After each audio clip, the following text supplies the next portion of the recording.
Woche keiner der erzählt. Immer was verloren Tiere, man muss verstehen, was ist so weg. Es ist besser, alle Kind.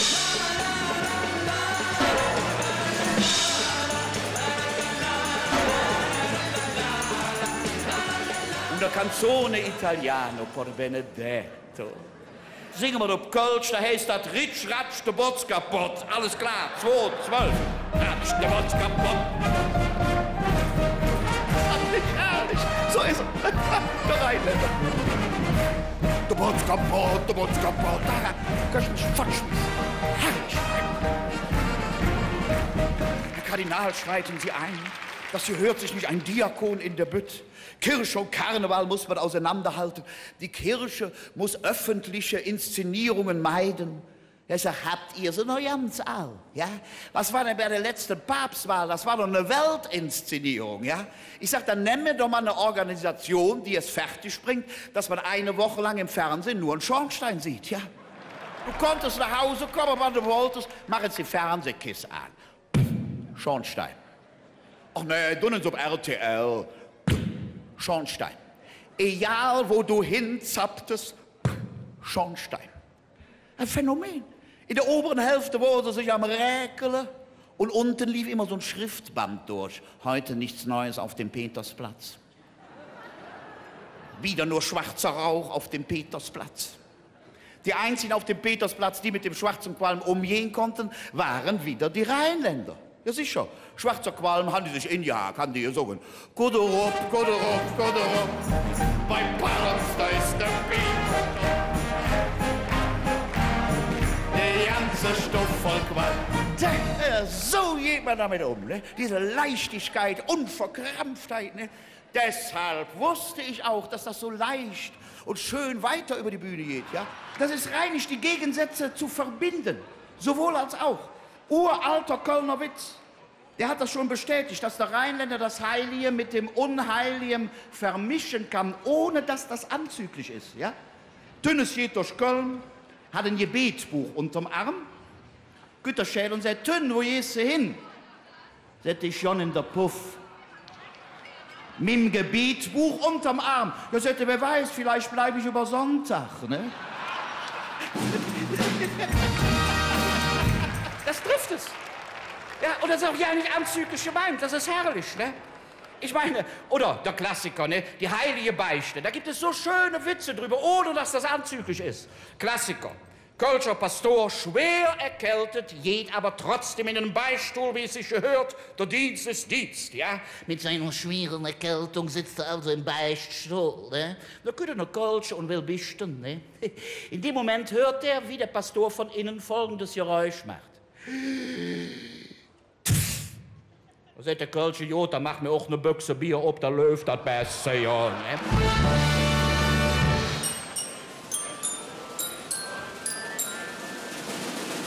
An der Kulisse der Lautstärke merke ich, oh, Herr Diakon, es ist ein Nummernjahr da, ne? Leicht bekleidet auf High Heels und Stringtanga, Faden im Hintern, ne? Ja, früher konnte man mit einem Damenschlüpfer ein ganzes Fahrrad trocken putzen, ja? Ja, heute noch nicht mal ein Sattel. Ist so, ne? Das ist so. 2 Frauen auf der Weihnachtsfeier. Beide gehen brav zu Fuß nach Hus. Auf halber Strecke passiert das, was alle Frauen hier kennen, ne? Die eine fängt an zu wibbeln, ne? Oh. Die andere, ja, jetzt wurde es, ja. Oh, es ist nötig. Es ist hochnötig. Da naht die Rettung ein Friedhof. Sie rennen auf den Friedhof. Und in der Ecke, wo die alten, vertrockneten Kränze abgelagert sind, dort hocken sie sich selig dell. Ne? Ah, Gott sei Dank. Tu mal ein Tempo.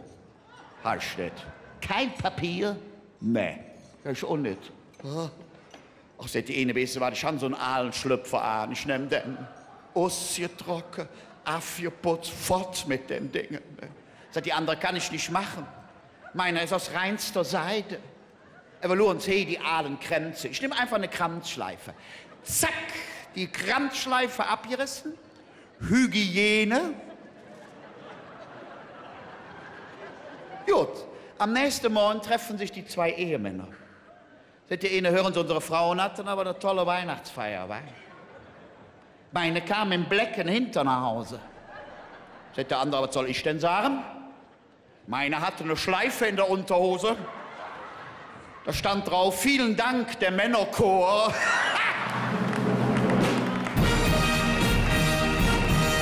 Es gibt so schöne Witze, ne? Aus dem Bereich. Kann ich alle erzählen. Ne? Zum Beispiel folgenden, jetzt nur mal als Beispiel. Ja. Von der Betriebsfeier. Ne? Chef und Sekretärin im Rausch der Leidenschaft. Ne? Nächsten Morgen die große Reue. Es war nur ein Fehltritt. Oh Gott, komm, sowas vergessen. Fehltritt. Ja, von wegen. 2 Wochen später kommt sie und sagt, Chef, ich bin schwanger. Katastrophe. Oh, was soll ich machen? Ich möchte meine Ehe retten und so weiter. Die sagt, Chef, richte dich nicht auf. Ich habe die Lösung. Ich wollte immer schon nach Amerika auswandern. Das kannst du mir jetzt finanzieren. Außerdem war für mich klar, wenn ich mal Mutter werde, nur alleinerziehend. Also alle Probleme lösen. Oh, das wäre gut. Ne? Aber hören Sie, wenn du in Amerika das Kind kriegst, dann möchtest du dabei erfahren. Ja, schreib ich eine Karte. Ne? Nee, die kann doch meine Frau lesen. Ne? Chef, wir verabreden jetzt ein Losungswort. Oh, seht ihr, das ist gut. Ne? Pass auf, wir nehmen Sauerkraut. Sauerkraut ist unverfänglich. Ne? Wenn ich lese Sauerkraut auf einer Karte, dann weiß ich, alles klar, das Kind ist da und gesund. Gut. 9 Monate später.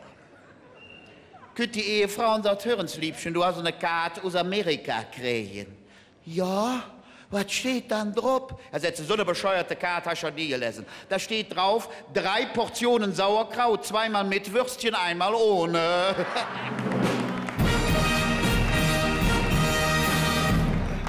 Sicher wird gesündigt. Ich sage immer, wenn die Leidenschaft zur Tür reinkommt, rettet sich der Verstand aus dem Fenster. Dann ist es so.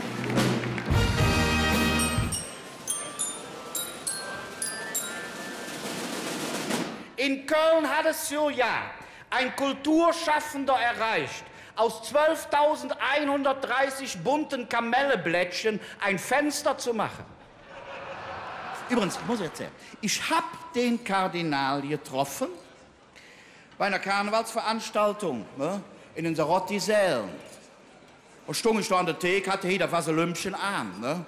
Haben wir Bier getrunken und da wurde es so unruhig und ich denke, was ist da los? Ah, Kardinal Meissner. Tolles Kostüm, das kleine Schwarze trägt er ja ganzjährig, ne? Da sieht er mich und sagt, ach, Herr Diakon, so viel verstehe ich mittlerweile auch vom Kölner Karneval. Sie gehen dieses Jahr als Lappenclown. Ich sage, ich muss Sie enttäuschen, ich gehe als Domfenster.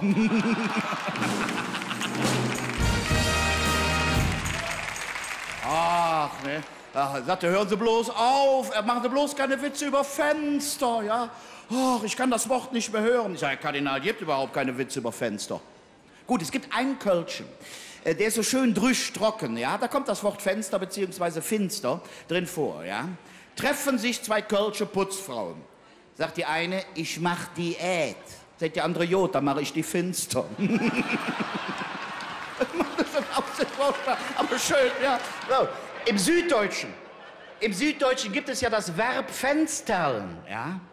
Und da gibt es natürlich viele Witze drüber. Zum Beispiel ein bayerischer Bursch kommt in den Beichtstuhl, haben wir wieder einen Beichtwitz, kommt in den Beichtstuhl und sagt zu dem Pastor, Herr Pfarrer, ich hab letzte Nacht erfolgreich gefenstert. Sagt er, ach, geh, was bei der Resi, gell? Na, was bei der Zenzi? Na, was bei der Lisa? Na, Herr Pfarrer. Ja, was bei der Josefa? Na. Na gut, dann bereue ich und die Absolvo, alles klar, der jeder was. Geht der Kumpel und sagt, und hat der Pfarrer geschimpft? Sagt er, das nicht, aber super neue Adresse.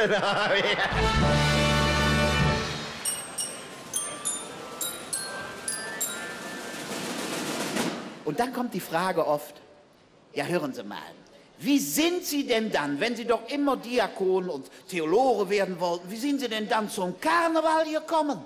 Ja, wo hat's denn da gefunkt?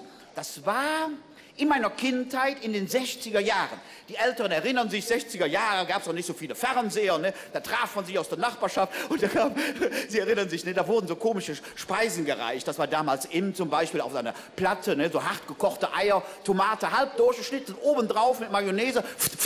Das sah aus wie ein Fliegenpilz. Das war 60er, ne? Oder es gab so Messingkugeln, ja? Die sahen aus wie so eine Seemine. Da war oben so ein Ring, da konnte man dran ziehen, ne? Dann kam da so Salzstangen raus. Das war Sie erinnern sich, das waren die 60er, ne? Und dann, ne, also, da durfte ich zum ersten Mal, ne, also es war alles ne, versammelt, Nachbarn und so vom Fernseher, hieß es dann, Willibert, darfst zum ersten Mal aufbleiben, ne? Oh, ja, warum? Ja, kommt Karneval im Fernsehen, ne? Ach, ne, ich Zähne geputzt, Schlafanzug, es war alles da, Fliegenpilze waren da, Seemine war da, ne, alles war da, ne? Und dann kam, gut, ich kannte es ja nicht anders, ne? Das war damals eine Sendung, eine andere gab's nicht, Mainz bleibt Mainz. Ja, wir kannten doch nichts anderes nach dem Krieg, ne? Das war, und, ja, und ich dachte, gut, ich hatte ganz schnell begriffen, diese 6-stündige Sendung besteht musikalisch nur aus einer einzigen Melodie. Der ganze Abend. Und dann wurde dann einer, liebe Narre und Narralese, draußen stehen 6 leckere Mädchen mit 12 leckere Beinchen, wollen wir sie neu lassen? Ja, dann kommen ja, und dann hüpfen, und dann, ja, man kannte nicht anders, man kannte nichts anders. Kannte nichts anderes, ja. Ja, ne, und dann ging das so weiter, ich dachte, das muss so sein, ne. Liebe Narre und Narralese, draußen steht eine Bühneredner, wollen wir neu lassen? Ja, aber ich nie vergessen, da kam so einer mit einer Laterne. Ja, der setzte sich dann in die Bütt und der brachte gefühlte 132.000 Reimstrophen. Und das war so ein feiner Humor. Es war so vornehmer Humor. Und spätestens nach der 8. Strophe bin ich regelmäßig eingeschlafen. Und die Mama brachte mich im Bettchen und von ferne hörte ich noch. So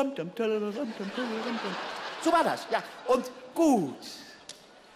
Bis dann eines Abends das positive Trauma meiner Kindheit geschah. Ich durfte wieder aufbleiben. Ne? Zähne geputzt, Schlafanzug an, weil kommt ne, Karneval im Fernsehen. Ne? Und es war wieder alles da, Fliegenpilze, die Seemine war da, alles wie immer. Ne? Bis ich auf der Mattscheibe, noch schwarz-weiß, las Karneval aus Köln. Ja, ich saß dann da ne, und dachte, jetzt kommt natürlich. Ja, von wegen, ne? Also allein wie es anfing, ich weiß nicht, wo es war, hey, oder im Sarotti, ist auch real, ne? Es wurde, eine Tür sprang auf, ne? Paf! Es erschien einer mit dem Tambourmajorstab. Da hing noch ein Schellenbaum, da hing noch gefühlte 8000 Funken, ja? Ein Mariechen, wo abgeplant. Und ja, ich denke, aber ich wusste, jetzt kommen die, ne? Und da geht. War für mich klar, ich kannte ja nichts anderes. Herr von Wegen. Der nahm der Tambourstabe rup. Aus dem Saal hörte ich eine Locke, tack, tack, tack, tack.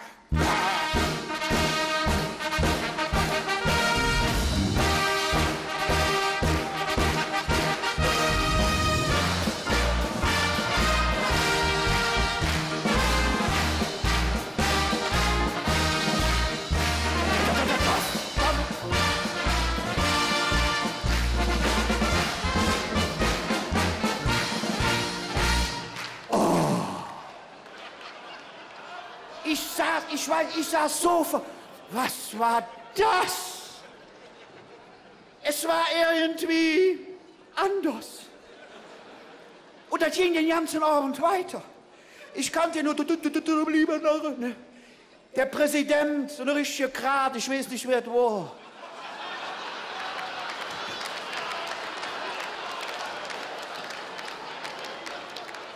Liebe Narrinnen und Narren, wir empfangen jetzt hier in der Bütt Een Nachwuchskarnevalist. Man soll keine junge Hung versuffen, man weiß nicht, was daraus werden kann. Hä? Und da kam einer und ich wusste, ich hatte ja jetzt erwartet, so eine kleine Laterne, ne? Nachwuchs, so klar. Da kam jemand rein und ich wusste, es wird anders. Der hatte, obwohl definitiv es im Saal nicht regnete, hatte der einen Regenschirm auf. Gerd Rück, Weltenbummler, kommt in ein Kaufhaus, Parterre, geht zu der Information und sagt zu dem Mädchen da, ich hätte gerne einen Schirm.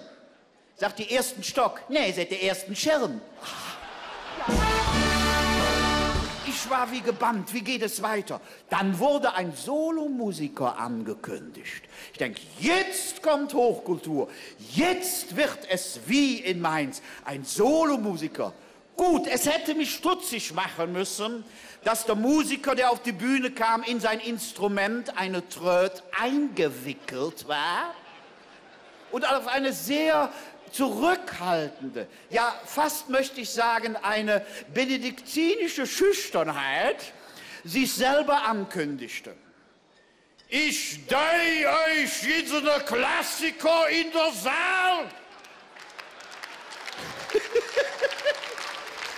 Knöchelverzeichnis Nummer 2, gespielt 3, Hand 4. Hä? Und dann, aber jetzt spielt er setzte an, er hat ja nie einen Ton gespielt, aber dann gibt er wieder runter, ne? Und nimmt die handkische Publikumsbeschimpfung vorweg, indem er das Publikum anbrüllt. Ich kann so nicht arbeiten.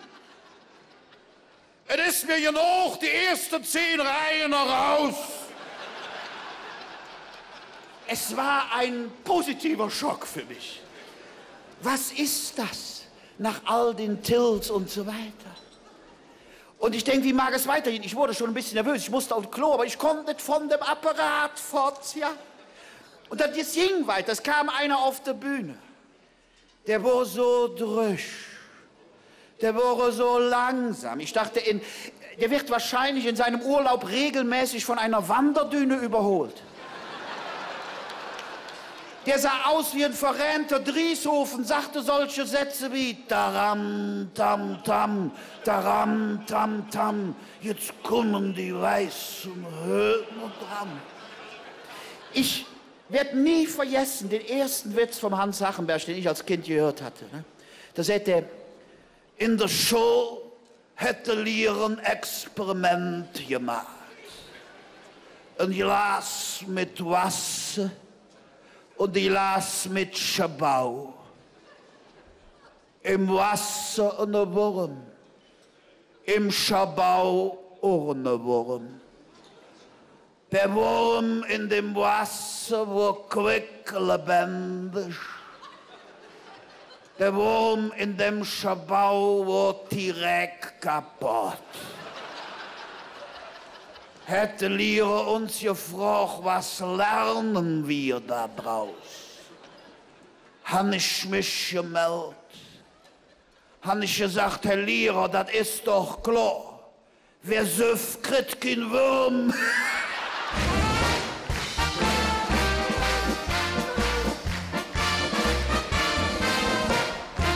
Ich musste auf den Klo, dann weiß ich noch, ich konnte nicht fort, ne? Ich war immer am Wibbeln, ne? Ich dachte, was mag kommen, das kann doch nicht noch... Und es kam. Es wurde ein Duett angekündigt. So etwas hatte ich noch nie gesehen. Da kam einer wie ein steif gefrorener Hering, der hatte eine Gitarre. Und daneben ein langhaariges, durchgeknalltes, vollkommen wibbelndes Etwas. Ich denke, was ist das? Und ich werde nie vergessen, was die zwei als erstes verzahlt haben. Ein Witz, gut, kein Knaller, aber sowas vergisst man ja nicht.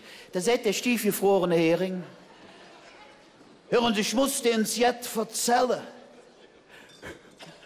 Verzählen? Schöner Pfiffi, du.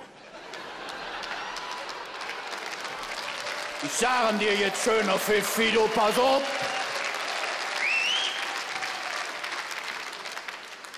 Ne, hören Sie, meine Frau ist fortgelaufen mit dem Metzger.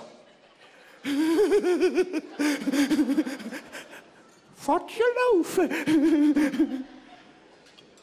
Ist der klar? Ja, meine Frau ist mit dem Metzger fortgelaufen. Fortgelaufen. Mit dem Metzger? Ja, meine Frau ist mit dem Metzger fortgelaufen. Kannst du mir sagen, was ich jetzt machen soll? Ja, du willst, wir wollen einen neuen Metzger suchen müssen.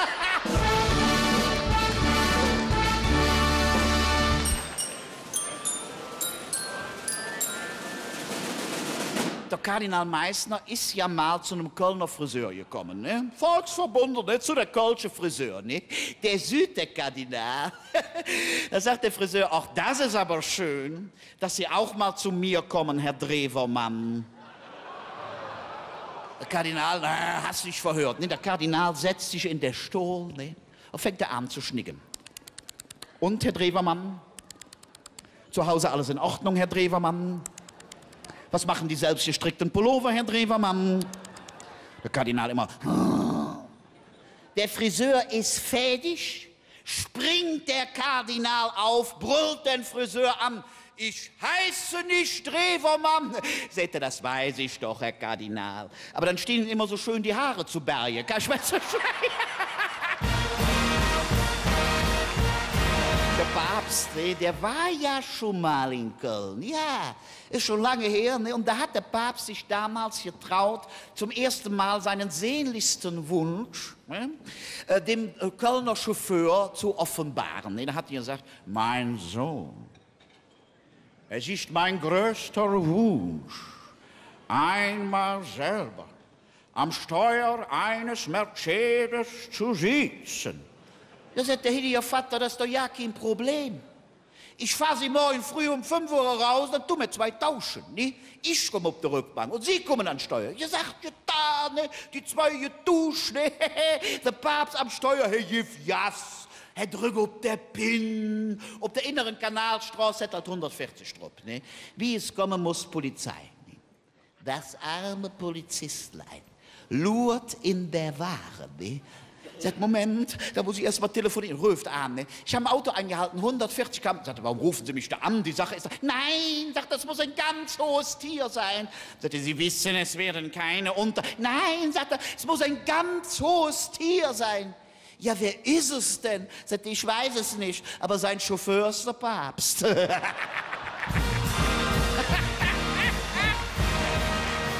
Ich liebe ja diese kurzen, absurden, bekloppten Witze, ja. Da könnte ich mich ja reinsetzen, ne? Irgendwo an der Tür klingelt es, macht ein Mann die Tür auf, sieht nichts, guckt herunter, steht so ein kleines Gerippe da, ein Skelettgerippe, mit so einer kleinen Sense, der tot, ne? Der Mann, sagt das Gerippe, riech dich nicht auf, ich komme nur wegen einem Wellensittich, ja. Lass mich fortschließen. Lass mich fortschließen. Ich finde die herrlich, ne? Herrlich, ne? Oder kommt ein Mann zum Orthopäden und ruft, Herr Doktor, ich halte mich für eine Motte. Sagt er, warum gehen Sie nicht zum Psychiater? Nein, bei Ihnen brannte noch Licht. Ein Känguru hüpft durch die australische Wüste. Hatang, hatang, hatang, hatang. Geht der Beutel auf. Guckt ein kleiner Pinguin raus. Grün im Gesicht. Und macht... Zur selben Zeit sitzt auf einer Eisscholle in der Antarktis ein kleines Känguru, friert und sagt, scheiß Schüleraustausch. Der ist auch schön. Kommt ein Skelett zum Arzt. Sagt der Arzt, Sie kommen aber spät. Sagt das Skelett, wie, ist schon zu? Kommt ein Luftballon zum Psychiater. Ich meine, allein diese Idee, ja, aber ist ja, der Witz geht ja nun mal so, müssen wir durch, ne? Also, kommt ein Luftballon zum Psychiater und sagt der Luftballon zum Psychiater, Herr Doktor, ich habe Platzangst.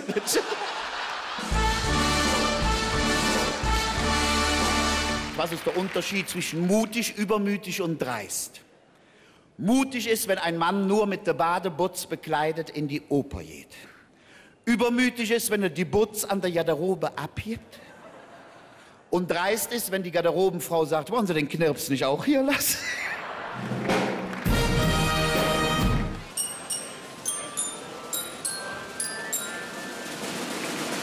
Ich sag, das bergische Land, quasi die Golanhöhen von Nordrhein-Westfalen, ja?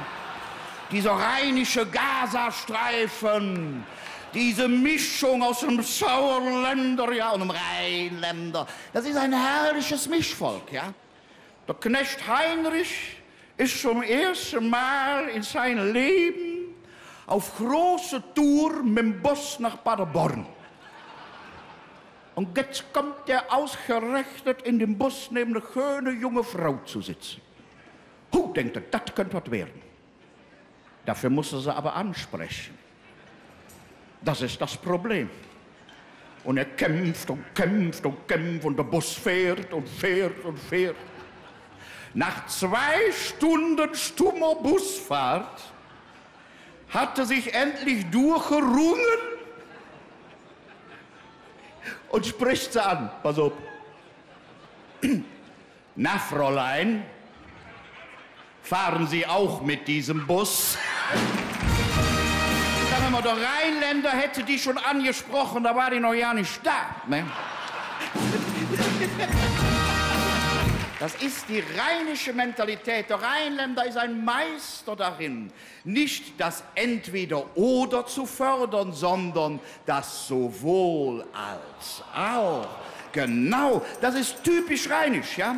Der Jürgen Becker sagt ja immer, das ist dem Rheinländer eigentlich egal, ja? Ob Fronleichnamsprozession oder Christopher Street Day, Hauptsache der Zug geht, ne? Ist so, ne? Der Kölner macht Witze über die Düsseldorfer. Ja. Dafür macht aber auch der Düsseldorfer Witze über die Kölner. Ja gut, er kann's nicht, aber er bemüht sich, ne? Was ist, wenn 2 Düsseldorfer sich einen Strohballen zuwerfen? Gedankenaustausch, ja. Das ist blöd, ne? Hör auf, ne? Oder, der ist auch gut. Was ist der Unterschied zwischen dem Yeti und einem intelligenten Düsseldorfer? Der Yeti wurde schon gesehen. Ja, ist auch blöd. Ja. Nee, meine mehr. Meine mehr. Einen noch. Nur einen. Ein Düsseldorfer auf dem Mond. Was ist das? Ja, das ist ein Rätsel, ne? Und alle Düsseldorfer auf dem Mond? Das ist die Lösung. Fällt mir nur jetzt zwischendurch ein Düsseldorfer stand mal vorm Himmelstor. Ne? Und dann fragt der Petrus, wo kommen Sie denn her? Sagt er, ich komme aus Düsseldorf. Na, sagt er, tut mir leid, könnt ihr hier nicht drin. Ja, da kriegt er die Wut, ne? Sagt, das ist eine Unverschämtheit. Ich habe mein ganzes Leben lang Kirchensteuer bezahlt. Was meinen Sie, was da ein Geld zusammengekommen, dafür werde ich doch wohl in den Himmel kommen. Sagt er, reden Sie sich nicht auf. Ich rede mit dem Chef. Petrus rein, ne? Gut wieder, seht ihr, alles in Ordnung. Ich habe mit dem Chef gesprochen. Die Sache hat sie erledigt. Ihr könnt das Geld wieder haben. Natürlich gehören die 2 Welten zusammen, die Religion und das Lachen und der Karneval. Wenn der Mensch lacht, ist er leicht wie ein Engel. Deshalb werden Engel mit Flügeln dargestellt. Nicht, weil sie eine Art Vogel sind, aber ja auch scheiße bei der Vogelgrippe, ne? Nein, die Künstler wussten instinktiv, das Göttliche ist im Wesen heiter und überfließend vor Glück. Und wenn der Mensch lacht, dann hat er eine Ahnung vom Himmel. Und der das wusste, ist Pater Braun. Pater Braun wusste schon, Humor ist ein Teil der Religion. Nur innere Freiheit von allen Sachen befähigt uns, sie zu belachen. Der Rheinländer hätte längst im Blut, der sagt, der Hauptsache ist, es ist Jod. Und im Jachten des Lebens ist Humor der beste Dung. Das sagt euch der bergische Jung.